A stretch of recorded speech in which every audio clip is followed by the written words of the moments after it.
मैं Ashish Namdev, ICET college of technical education Baikunthpur से आप सभी को फॉक्सप्रो के बारे में बताऊंगा। सबसे पहले चलिए स्टार्ट करते हैं फॉक्सप्रो। डाटाबेस हैंडलिंग विद फॉक्सप्रो, ये हमारा सब्जेक्ट है जिसमें हम बेसिक्स देखेंगे फॉक्सप्रो में। देखिए जनरली क्या होता है कि जो फॉक्सप्रो होता है, फॉक्सप्रो बेसिकली डाटाबेस और प्रोग्रामिंग का कॉम्बिनेशन होता है। इसमें बेसिकली आपको डाटाबेस भी मिलेगा और प्रोग्रामिंग भी मिलेगा, ठीक है। तो अगर हम इस डाटाबेस को देखें तो ये जो डाटाबेस है,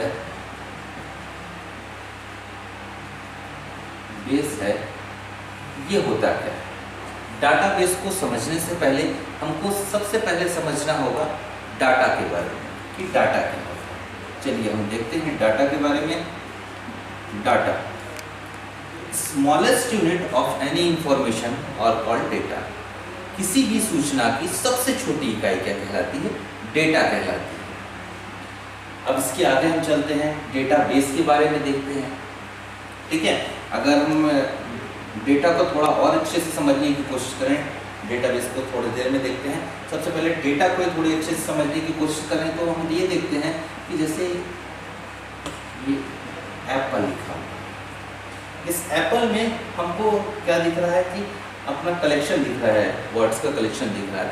तो अगर ये एक इंफॉर्मेशन है, इसको अगर हम छोटे छोटे भागों में तोड़ दें, मीन्स ए को अलग कर दें, बी को अलग कर दें, फिर बी को अलग कर दें, एल और ई ये अलग कर देते हैं। इस तरह से जब हम उनको अलग कर देते हैं तो ये जो एक छोटी सी यूनिट जैसे ए हो गया या पी हो गया या एल हो गया या ई हो गया, इनको एक छोटी सी यूनिट ये क्या कहलाती है? आपका डाटा कहलाती है, ठीक है। किसी भी डाटा कहलाती है।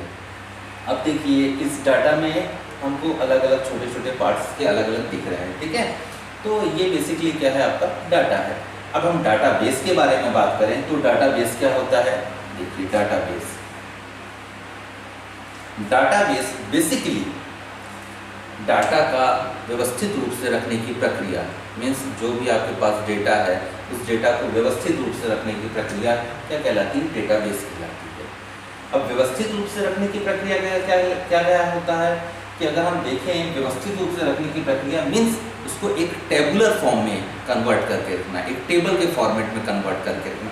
जैसा हम यहाँ पर ये टेबल के फॉर्मेट से किसी भी चीज़ को समझना सबसे ज़्यादा आसान हो जाता है डाटाबेस के अंतर्गत, ठीक है। अगर किसी डेटाबेस को हम एक्सप्लेन करना चाहें तो अगर हमको किसी डेटा को किसी को दिखाना है या फिर हम किसी को ये डेटा दिखाना चाहिए, इसके बारे में कुछ बताना चाहते हैं, तो एक टेबुलर फॉर्मेट जो होता है, एक टेबल का फॉर्मेट जो होता है, ये सबसे ईजीएस्ट फॉर्मेट होता है जिसके अंतर्गत हम किसी डेटा को आसानी से समझा सकते हैं।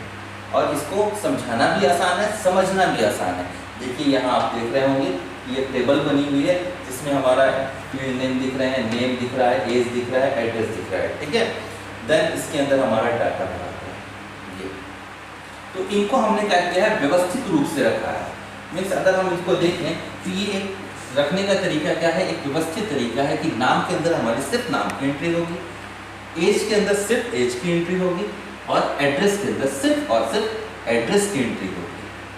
ऐसा कभी भी नहीं होगा कि नेम के अंदर एज की एंट्री हो जाए या एज के अंदर नेम की एंट्री हो जाए, एड्रेस की जगह नेम रख दिया जाए या फिर एज की जगह में किसी का एड्रेस रख दिया जाए। ऐसा कभी भी नहीं होता। इसीलिए क्या होता है, ये बहुत ज़्यादा सक्सेसफुल है अपने आप में कि इसमें आसानी से इसको समझा जा सकता है, इसको बताया जा सकता है। ये बेसिकली हमारा टेबुलर फॉर्मेट होता है। अब टेबुलर फॉर्मेट के बाद हम चलते हैं थोड़ा सा और आगे देखते हैं। ये जो डेटाबेस को हमने देखा, डेटाबेस जो कि DBMS के बारे में अब हम थोड़ा सा देखते हैं, जिसको कहा जाता है डेटाबेस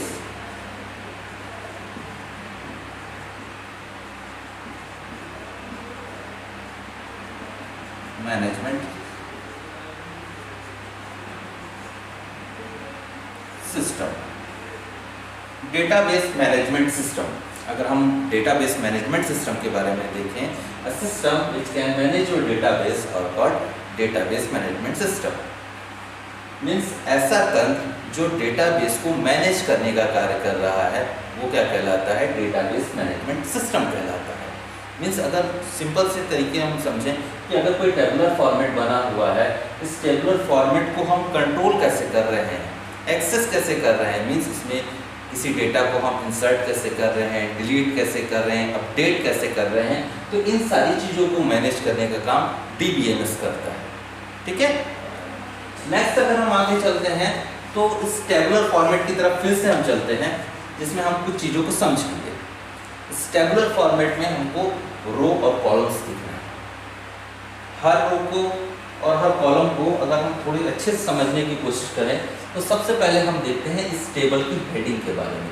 ये जो हेडिंग हमको दिख रही हैं, इन हेडिंग्स के बारे में देखते हैं।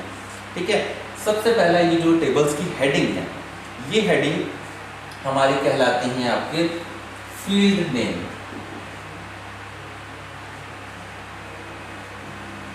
मीन्स नेम नाम का फील्ड नेम है, एज नाम का फील्ड नेम है, एड्रेस नाम का फील्ड नेम है। यही आइडेंटिफाई करते हैं कि इस टेबल में किस तरह का डेटा रखा जाना है। इस फील्ड नेम के आधार पे ही इनका निर्णय लिया जाता है कि इसको किस प्रकार से रखना है। तो ये जो फील्ड नेम है आपका, नेम नाम का, एज नाम का, एड्रेस नाम का फील्ड नेम है, जिसके अंतर्गत हमको क्या मिल रहा है, इनके डेटा दिख रहे हैं। ये देखिए, ये डेटा दिख रहे हैं, ये अलग अलग हमको इनके डेटा दिख रहे हैं। ठीक है, अब ये फील्ड नेम हो गया, तो इसको फील्ड, ये जो फील्ड है आपका प्रॉपरली ये एक फील्ड है, दूसरा फील्ड है जिसको जनरली आप कॉलम के नाम से जानते हैं। ये क्या होता है, कॉलम, एक कॉलम, दो कॉलम, तीन कॉलम, ये रो, दूसरी रो, तीसरी रो, चौथी रो होती है। ठीक है, लेकिन फॉक्स प्रो में हम कॉलम को बोलते हैं फील्ड और कॉलम की हेडिंग को बोलते हैं हम फील्ड नेम। जैसा कि हम इस नेम को हमने क्या कहा, फील्ड नेम, और ये पूरा क्या है, हमारा फील्ड है। जो हमारा रो होता है, ये हमको दिख रहा है, रो को हम रो ना कह के, इस रो को हम रो ना कह के रिकॉर्ड कहते हैं। मीन्स इसको रो नहीं कहेंगे, हम इसको क्या कहेंगे, रिकॉर्ड कहेंगे कि एक रिकॉर्ड है, दो रिकॉर्ड है, तीन रिकॉर्ड है। इस प्रकार से इसके रिकॉर्ड होते हैं। ठीक है, जब क्या होता है, डाटाबेस की बात हम कर रहे हैं, तो डाटाबेस में बेसिकली क्या होता है कि जब इस तरह के रिकॉर्ड्स रखे जाते हैं, ठीक, तो क्या होता है कि आपका एक डाटाबेस का निर्माण होता है। अगर हम इसको बेसिकली स्टार्टिंग से देखें तो क्या होता है, कई फील्ड के मिलने से, कई देखिए कई फील्ड है, कई फील्ड के मिलने से रिकॉर्ड का निर्माण होता है। कई फील्ड मिले, एक दो तीन फील्ड मिले, इनके मिलने से क्या हुआ, एक रिकॉर्ड का निर्माण हुआ। ठीक है, और कई रिकॉर्ड के मिलने से, ये देखिए अलग अलग कई रिकॉर्ड हैं, ये रिकॉर्ड्स और ये रिकॉर्ड्स, इन रिकॉर्ड्स के मिलने से हमारा डाटाबेस का निर्माण होता है। तो ये एक तरीका होता है डाटाबेस को बनाने का, जैसा कि अभी हमने यहाँ देखा। तो अब हम क्या कर रहे थे, फील्ड नेम और रिकॉर्ड के बारे में बात कर रहे थे।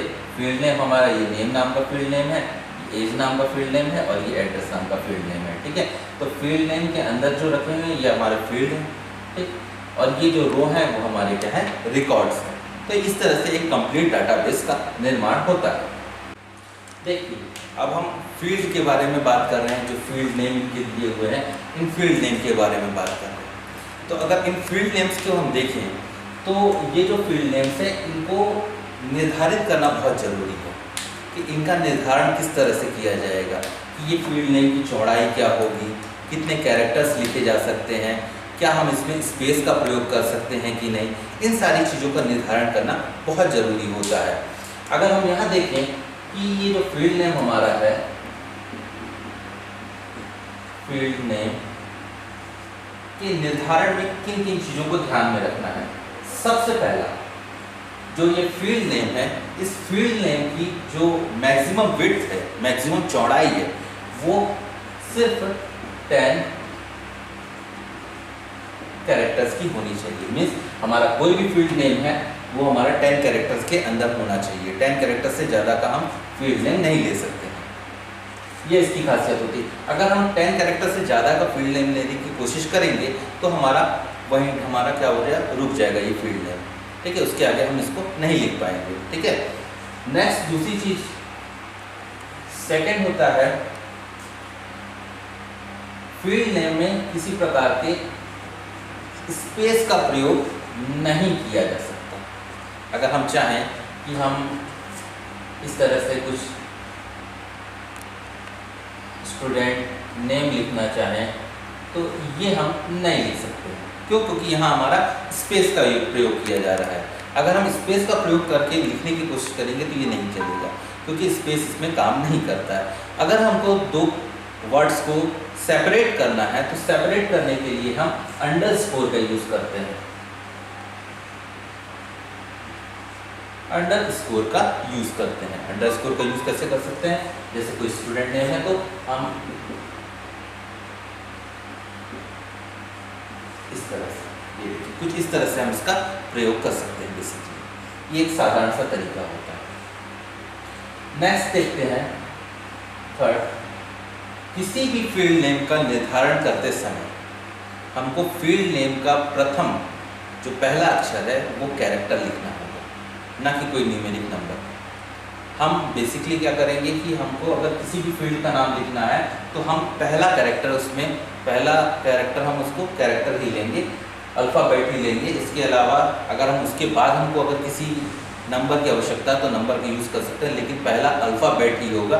देन उसके बाद हम किसी न्यूमेरिक नंबर का यूज़ कर सकते हैं। जैसे कई बार आप लोगों ने देखा होगा मैथ्स होता है तो M1 लिखा जाता है, M2 लिखा जाता है, तो ये लिखना लीगल है, ठीक है। लेकिन अगर इसके अलावा हम इसमें कोशिश करें कि 1M मतलब मैथ्स 1 मैथ्स लिखें, ठीक है, तो ये इस तरह से लिखना ये पूरी तरह से इलीगल है। इस तरह से हम कभी भी किसी भी फील्ड के नाम का निर्धारण नहीं कर सकते हैं। तो ये बेसिक कुछ चीज़ें होती हैं जिनको हमको ध्यान रखना होता है किसी फील्ड नेम के अंतर्गत, ठीक है।